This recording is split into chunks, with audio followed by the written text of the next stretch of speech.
In my last video, I spoke about the video game addiction I had from my early days up until even the more recent days of some of the spirits I've had to face. Before moving on to the subject matter of this video about anger, I'm just going to clear up a couple things and add an additional thing to that video right now. I had mentioned in the previous video that I made a game engine and I was making games and whatnot. It's worth noting, I also posted this in the comments in the other video, but I just want to make sure people actually hear it. When I was making the game engine and making games, when I was programming, I was able to put something called comments in the source code. And in those comments, I had put prayers and blessings for anyone who would have played the game or even used the game engine to produce games. Now, when I had done this, some maybe months, maybe even a year or so later, Jesus, while explaining to me that I needed to put down video games, he showed me how the same way I put prayers in the comments in the source code, which no one can see, by the way. Unless you get the source code, you're not going to be able to see the comments. He explained to me the same way how I did this with prayers and blessings. There are people who do this with curses in devoting their source code and devoting their games and their software to Satan. And he explained the same way how no one would ever know about the prayers and the blessings I put in my software. He explained that the same thing happens out there with a lot of software and games. So this is another reason why people really need to go back to Jesus about the things that you're playing, because some of the games you're playing may have curses literally embedded into the source code and you would never know. The other thing I wanted to just quickly clear up is when I was talking about World of Witchcraft / Warcrack, I mentioned that when someone was at a higher level, that I saw a skull and crossbones. I think it was only a skull. I don't actually remember crossbones. I think I just said crossbones because that's usually associated with the skull. But I just wanted to clear that up. I don't actually fully remember, but from what I was getting convicted of my own memory, I believe it was just a skull. And the last thing I wanted to also mention is just to highlight that when I had mentioned that I was in church and I picked up spirits in church that used video games to fuel them, when I picked up these Hindu spirits and when I picked up these other demons that were pretending to be Christian spirits, pretending to be the Holy Spirit, I had mentioned that my addiction to video games empowered these guys. Even though I was fighting against lust, I was not fighting against playing video games. I was in full idolatry to video games, and I didn't really know or understand, and it got worse while I was in church.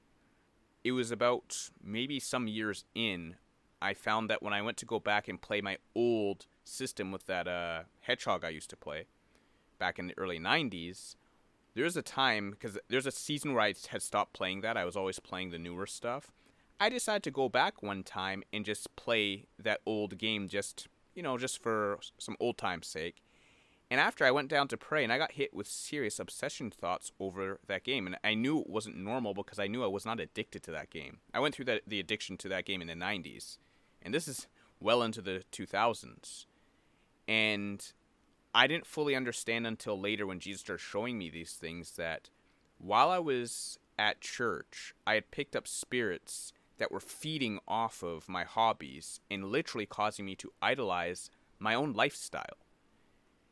I just really want to stress that this is one of the problems with church, because church is not equipped to really show us the ins and outs and the details of our life. Sadly, church also helps enable idolatry in our life.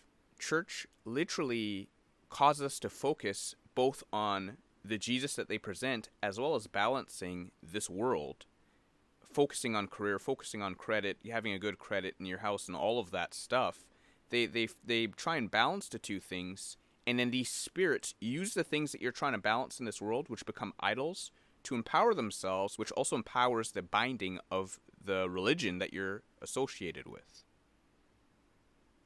A lot of people start businesses, and they even start selling to people in church and all this other stuff. Now, I don't want to go into extreme detail about this, but the point I'm trying to drive here is that many of you who are in church really need to go back to Jesus to make sure that the fine little details of your life that actually are tips of the iceberg that have bigger issues that you may not be aware of, you really need to go back to Jesus and double check to see what's going on in your life, because I didn't realize any of this stuff until I started coming out of church. That's when Jesus started showing me, actually, you shouldn't be focused on this. Actually, no, this is actually a problem. No, you were actually addicted to this. And I had no idea while I was in church. These idols were being fed. People were watching movies. People were playing games. People encouraging people to seek the career they were looking for. I can't tell you how many Christians were telling me to move forward with my project that I was trying to do for the church and for Christians, the games I wanted to make. I only heard positive feedback up until I was actually coming out of church, and I had a brother tell me, listen, if it's the end of the world, why are you focused so much on building this, and this? And it was true. Like, that was from Jesus. I had to go back to Jesus and say, okay, Jesus, what's the deal? And that's when I had this dream where Jesus pretty much asked me, what do I care about video games? And I just gave it up to him in the dream. I'm not going to go to the ins and outs and the details of that dream. It was pretty intense. But I literally repented of video games in this dream and woke up, and that was pretty much when I put down the game engine and all of that. Anyway, those were the points that I wanted to just make sure were mentioned, and also clear up that one thing with the world of witchcraft. Now, concerning anger, once I had entered into the phase of my life where I had began traveling, and I started living a life more based on faith than anything else, my family and I, who have been traveling with, we had understood a principle about spiritual mapping.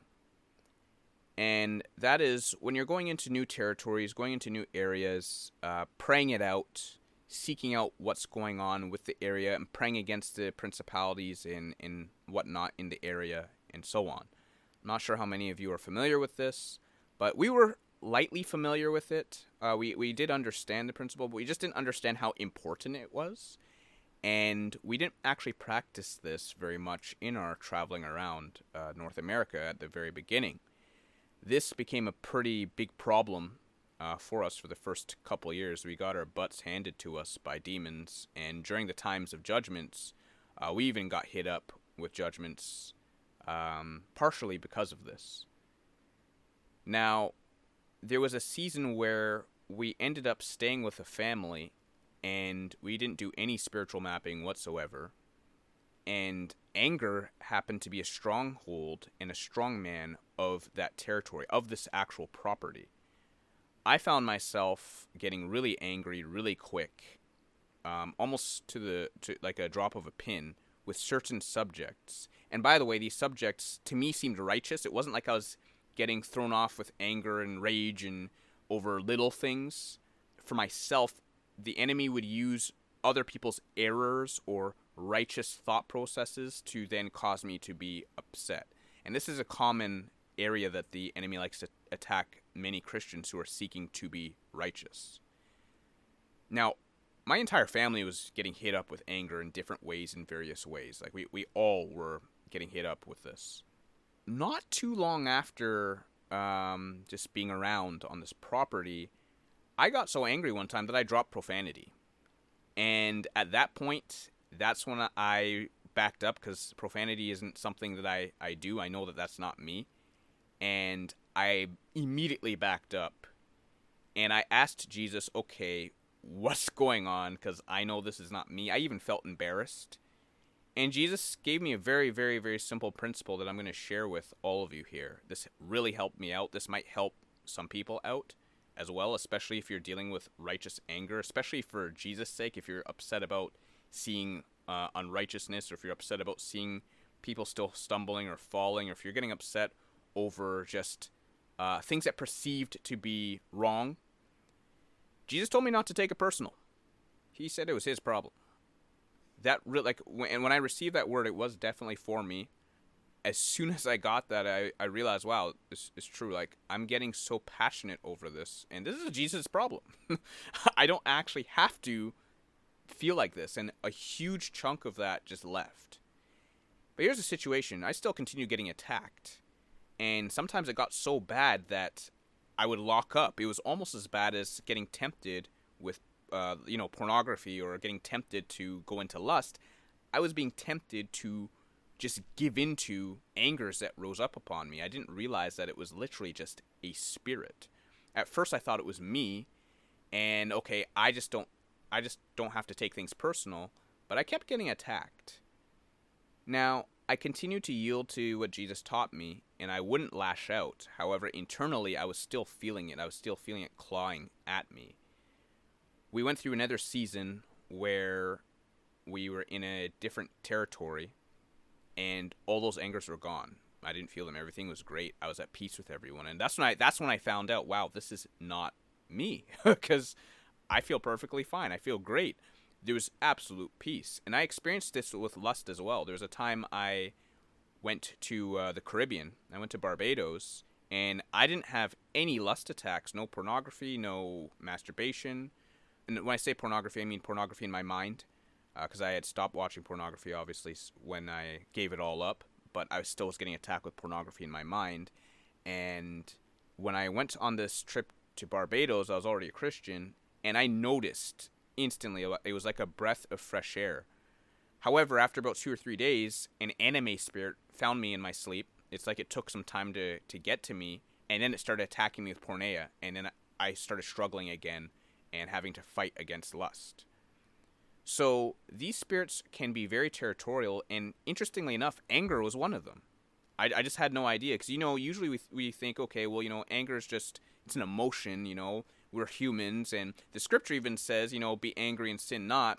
Well, in this season, Jesus was showing me I didn't actually have any reason to be angry. I had no reasons to be angry. I was literally just being attacked by a spirit. Now, there was another season where a sister of mine, a very close sister of mine, she was getting upset with certain things, and Jesus taught her a principle, and I took that to heart. She was taught that if she gets angry, it's because she wasn't believing something. And when I heard this principle, I thought about it, and I was looking back at a lot of the times where I'd been attacked with anger. A lot of the times, this was true. Not every time, but a lot of the times. A lot of the times, I found that the reason why I was getting angry wasn't even 100% truth. And that could be because there's either a lie in what it was that was causing me to be angry, or there was missing information that if I had the information, I wouldn't be getting angry. So these were really great tools that Jesus had provided in helping guard from this spirit. Because there were situations that would arise where we would be tempted to get angry with each other, the whole group of us, through demons setting things up. I'm going to come to a place in this playlist very, very shortly. There's a video coming where I'm going to go through certain trials that we've went through just for attitude. One of the things I'm going to bring up is a season where we couldn't even trust our memory, because people would remember things differently, and then instantly the answer would be to get angry. And Jesus had to teach us not to trust in our memory. Instead, we had to seek him for the truth. And through learning this diffused a whole lot of different types of angers and strife within our family. And even within marriages. I realized that Satan works really hard to cause problems and then lead us to fix it the wrong way. There's a lot of marriages where people are fighting and arguing over stuff. And some of the things they're arguing over, when they're unable to come to an agreement of who is right and who's wrong about which side, both could be wrong and both could be right. It could have been Satan. I've experienced situations where things have been relocated in our camp, and one person remembers one thing, another person remembers another thing, and the temptation is now to get angry with each other. We go back to Jesus and we find out that it was Satan who moved it. I'm going to go through some of those testimonies a little bit later about some of the supernatural attacks we were getting once we started following Jesus by faith in this kind of manner. But anyway, back to the anger thing. After going through a series of these kinds of trials, there was a time when I asked Jesus about fear. I wanted to learn a little bit more about fear because I had heard that fear is sin, and sin is also fear. I'm going to be coming to this as well in a little bit, in the next video or two. And Jesus showed me that sin is fear because fear happens to be the root of all sin. And then he said with anger, specifically, anger is a fear of not being vindicated, justified, or avenged. When we go into unrighteous anger, as in true unrighteous anger, when the anger becomes a sin, it's because we're afraid that either God is not going to deal with this the way we want him to, or as fast as we want him to, or he's just not going to do it at all, or we have a fear that things are not going to be fixed the way we want, or we're not going to be avenged or justified. So the spirit of anger leads us to deal with things in our own way, where we preserve ourselves. On the contrary now, if we don't have this fear of not being vindicated, not being justified, not being avenged, or fear that people are not going to learn from their mistakes, if we don't have this fear and instead just trust God, trust him with actually fixing things, correcting things, having things justified, even vengeance. And vengeance should not be the goal, by the way. The goal should be reconciliation. If we do not trust Jesus with this, if we don't trust God with this, we will fall into the fear. But if we do trust God, if we trust him with these things, what will happen is we will receive power to forgive and let go a lot quicker. Jesus showed me that a lot of people who just give into these angers and live in these angers, they're actually afraid. They're very, very afraid. You know the whole fight or flight response? Well, anger is a fear that fights back, or a fear that wants to take action on an offensive manner. Now, the last thing I'm going to mention here in this video about anger, especially in this season, is that there is an anger that passes as righteous anger, and it's not. It's a form of darkness that looks like light, and this particular anger is a very, very powerful tool and manifestation of a false Christ that many are following today. There are a lot of Christians who believe fear is actually the wisdom of God, and they actually believe that anger is also the righteousness of God. And Jesus showed this to me through a lot of the attacks of anger that I was going through, and when I went back to him about it, he'd tell me he's not even angry. So why am I angry? And this is the case with a lot of Christians today, especially Christians who are seeking to cease from sin, Christians who are seeking to be righteous, Christians who are preaching especially against the wrongs that they've seen, such as the wrongs in church and so on. A lot of brethren are secretly and unknowingly angry, and they think it's good because they are angry about subjects that are worth being concerned about. But unfortunately, there are false angels of light and false Christs that are leading people to have ungodly anger that looks like righteous anger and causing people to sin in how they handle situations that are legitimate concerns. My next video is going to speak more about these false Christs because it goes way deeper than just simply anger. I'm going to talk about what Jesus taught me and what I went through when he started training me in how to discern and handle false Christs in this current season of the last days. I'm going to tell you right now that this particular training was one of the hardest trainings I've gone through in my entire walk. It was worse than having to resist lust and the witchcraft I was getting attacked with regarding lust. This one was a lot more personal, and I suffered quite a bit. So I'm going to end this video here, and the next video is going to talk about what I went through in learning about the false Christs of this current season and age that sadly many Christians are following right now.